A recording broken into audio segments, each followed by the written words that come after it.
We kick things off with Matheus Camilo taking on Slava Klaus Borshchov, and this one's almost guaranteed violence.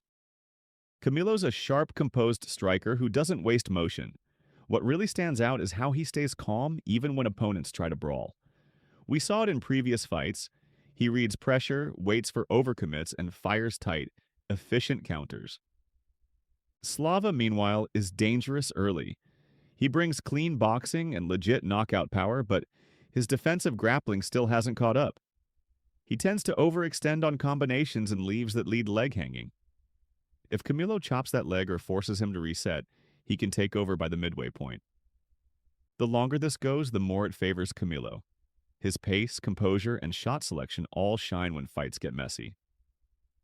A late finish isn't out of the question, maybe a clean counter or a submission off a scramble. I'm leaning toward Camilo taking control and possibly finding that moment to close the show, so give me Matheus Camilo in this matchup. Next up, the undefeated Baisangur Susurkaev against Eric Mechanico in a middleweight clash that could be explosive. Susurkaev brings that Dagestani-style pressure, constant forward motion, feints, and calculated bursts of power. His striking has really leveled up. He doesn't just wrestle blindly, he mixes in heavy shots to set up entries. Mechanico's got experience and some sneaky power, but defensively he leaves too many openings when he throws combinations. He tends to swing wide and square up in exchanges, which is exactly where Susurkaev thrives. If Baisangur backs him to the cage, expect him to unload. Tight combinations, level change, and suffocating top control. Mechanico's only real path is to catch him clean early, but the more likely story is that Susurkaev overwhelms him. The pressure, the pace, the physical strength, it's a lot to deal with. I think we see Mechanico wilt under that constant attack. Whether it's a knockout or a submission, I'd be surprised if this goes the distance. Now to the women's strawweight fight. Angela Hill versus Fatima Klein. This is experience versus youthful grit. Hill's a seasoned vet. Fast combinations, high volume, and she's been in there with top 10 names for years. But Klein's style can really frustrate opponents. She thrives on pressure, heavy clinch control, and relentless takedown attempts that wear you down. Hill will have her moments early with movement and striking, but once Klein starts chaining attempts together, she usually doesn't let go. Expect her to grind against the cage, drag Hill down, and stay sticky with top pressure. Her transitions are slick and she knows when to advance position. If she finds Hill's back or isolates an arm, a submission is on the table. Still, Hill's toughness makes me think Klein probably takes it on the cards. I can see a strong control-based performance, maybe some late submission threats, Mamoy, but most likely a gritty, unanimous decision. A workmanlike, grinded-out win. This one's going to test fight IQ.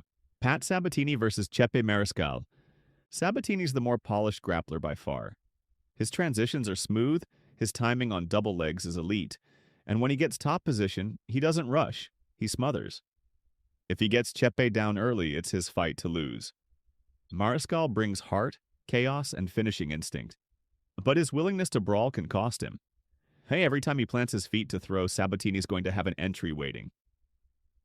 The key for Sabatini is composure. No wild exchanges, just patient setups and control.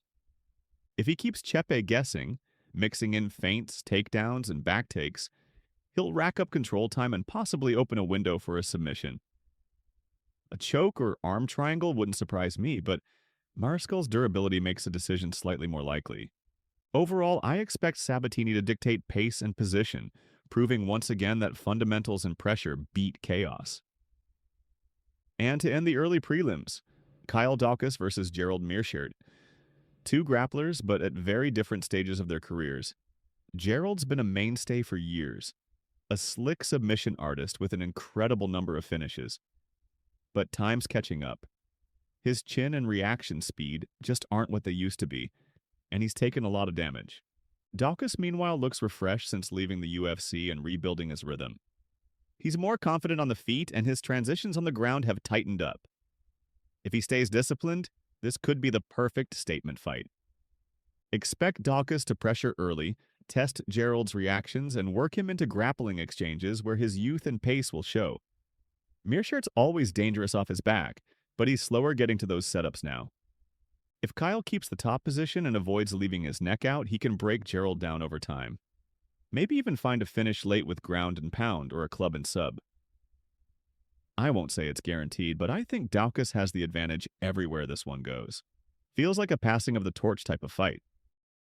Kicking off the prelims, we've got Malcolm Wellmaker taking on Cody Haddon. And this is without question the toughest fight of Malcolm's career so far. Wellmaker is a sharp, powerful striker with clean shot selection. And what makes him dangerous is how quickly he can close distance and find the chin. If he gets time to settle in at range, he'll eventually land something heavy. But Cody Haddon brings a different threat. His grappling is real. He chains takedowns together well. He's strong in scrambles, and he doesn't mind turning the fight into a grind. If Malcolm gets too comfortable marching forward, Haddon can level change underneath and force him to work off his back. That's the danger zone in this matchup. Still, I think Malcolm's explosiveness and timing give him the edge here. If he keeps the fight standing, defends early takedowns, and forces Haddon into striking exchanges, he can find a clean shot and put him away. Cody's grappling is a real concern, but my pick is Malcolm Wellmaker. And I'm leaning toward a knockout if he finds his opening. Now we move to Erin Blanchfield versus Tracy Cortez, and this one has a storyline behind it. Cortez won the first fight by decision in 2019, and Blanchfield has improved a lot since then. This rematch is going to be razor close. Blanchfield brings pressure, top control, and a grinding, grappling-heavy style.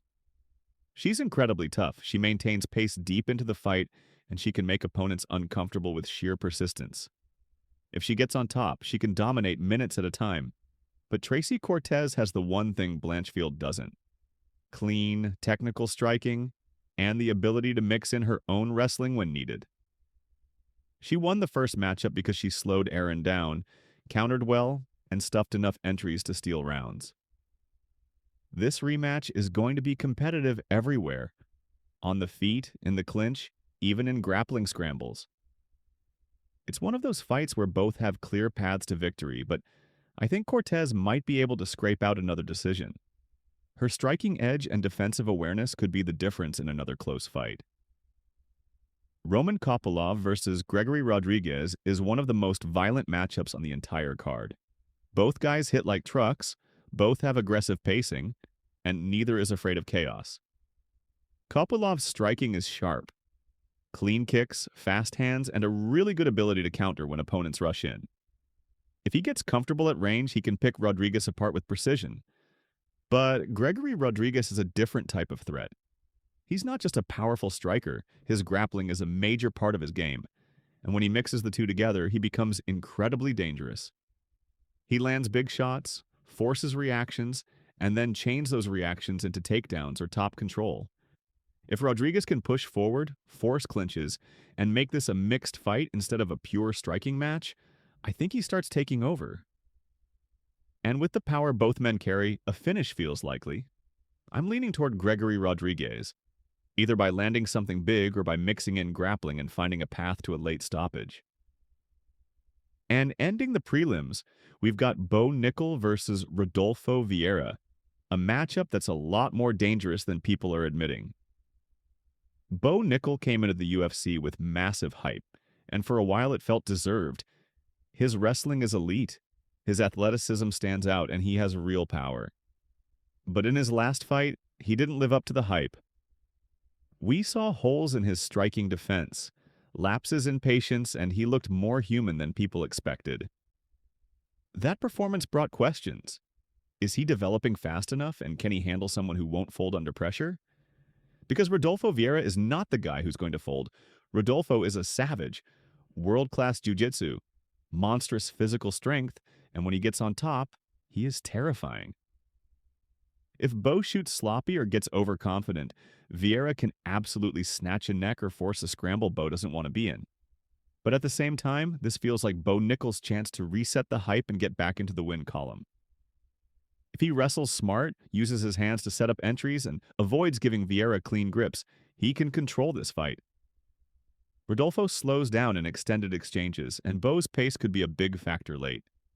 It's going to be tough, and it's not a guaranteed showcase, but I'm leaning toward Bo Nickel to rebound here. If he fights disciplined, uses his wrestling intelligently, and doesn't give the grappling legend easy opportunities. Starting off this great main card we have Beneil Dariush versus Benoit Saint-Denis. This is one of those matchups that hardcore fans are circling because it has all the ingredients to steal the show. These are two fighters who don't mind chaos, they don't mind scrambles, and they don't mind taking risk to create big moments. And stylistically, this one has incredible potential. On the mat, Dariush brings veteran experience, unorthodox striking, and some of the best scramble reactions in the division. He's the type of fighter who can look out of position for a second and then suddenly reverse into a dominant position. His creativity in grappling exchanges has given high-level fighters problems for years. But Benoit Saint-Denis brings something completely different. He brings pressure that doesn't let up. He pushes a pace that forces fighters into mistakes. His style is built on breaking opponents through relentless forward movement, mixing in strikes, clinches, and constant grappling transitions. BSD doesn't wait for openings. He creates them. I expect this fight to have long sequences of wild grappling exchanges, scrambles, reversals, and moments where both guys look like they're inches away from finishing. But over time, I think BSD's youth, cardio, and raw physicality will start to tilt the fight in his direction. Dariush is as dangerous as they come, but he has been caught in recent fights, and BSD is the type of fighter who capitalizes on fading opponents. I'm leaning Benoit Saint-Denis here, either by overwhelming pace leading to a knockout, or by winning the key grappling moments en route to a competitive decision. Next up is Leon Edwards versus Carlos Prates. This is one of the most high-level striking matchups on this entire card. This is a fight that will be fought at a very tactical, technical pace.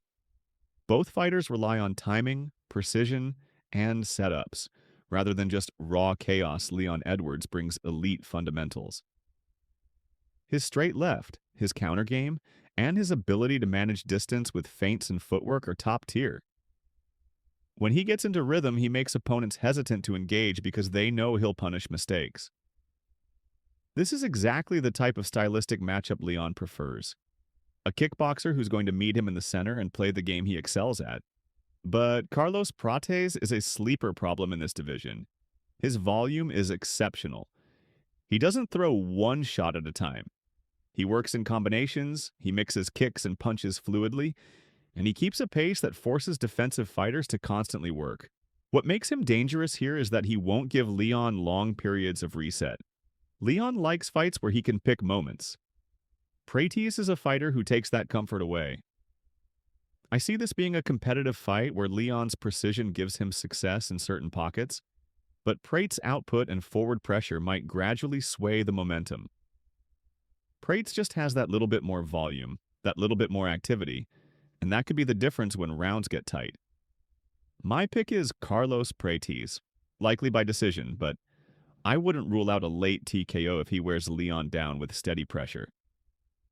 And now on to Sean Brady versus Michael Morales. This is genuinely a fight that can go in two completely opposite directions, depending on one thing, the takedown.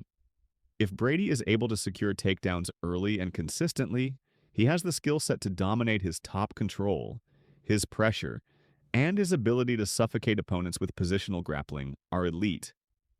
When Brady gets on top, he doesn't just hold, he advances, he threatens submissions, and he controls every second.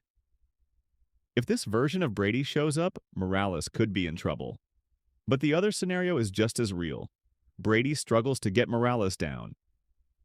That's when this fight takes a sharp turn. Morales is long, fast, explosive, and extremely dangerous in striking exchanges. When he's at range, he fires clean, powerful shots and counters level changes very well. Brady has been hurt in past fights, and Morales has the type of power that makes you pay immediately. And that's where I lean. I think Morales' athleticism, his takedown awareness, and his ability to create space will allow him to stuff enough takedowns to keep this fight standing. And once it becomes a striking match, Morales' speed and accuracy become major problems. I wouldn't be surprised if Brady dominates early moments, but over 15 minutes, I think Morales finds a big shot. My pick is Michael Morales by knockout. Our first title fight of the night, Valentina Shevchenko versus Weili Zhang, is one of the highest level WMMA matchups possible. Dynamic, fast, technical, and incredibly competitive. This fight also has a big storyline behind it, with Weili moving up in weight to challenge Valentina at flyweight.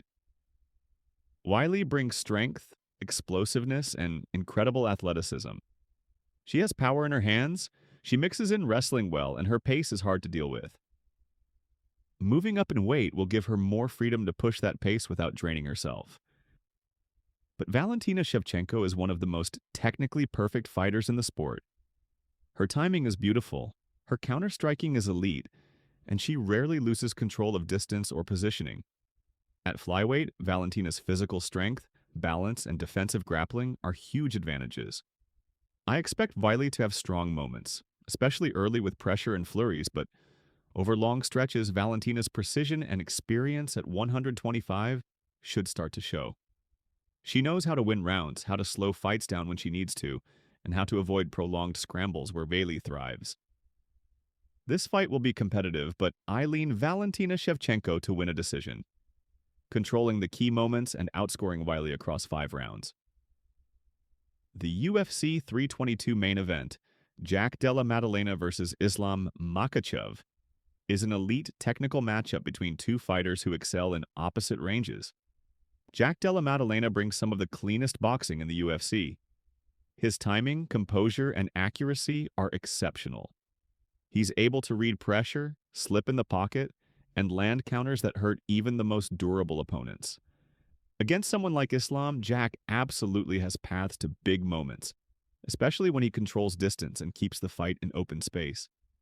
But Islam Makhachev is a generational talent, arguably the most complete fighter in MMA right now. His ability to mix striking into wrestling, set traps with pressure, and maintain control once he gets a grip on you is what makes him so difficult to deal with. Islam doesn't need many opportunities to completely change a fight. I expect both men to have their moments. JDM will create pockets of success with clean shots, and Islam will force reactions with takedown threats. This will be a chess match at the highest level. Timing versus pressure, precision versus control. But over 5 rounds, Islam's ability to blend striking and grappling, win positional battles, and push JDM into defensive sequences is what I think ultimately separates them. I lean Islam Makhachev, either by finding a submission during a scramble or by winning a close, tactical decision.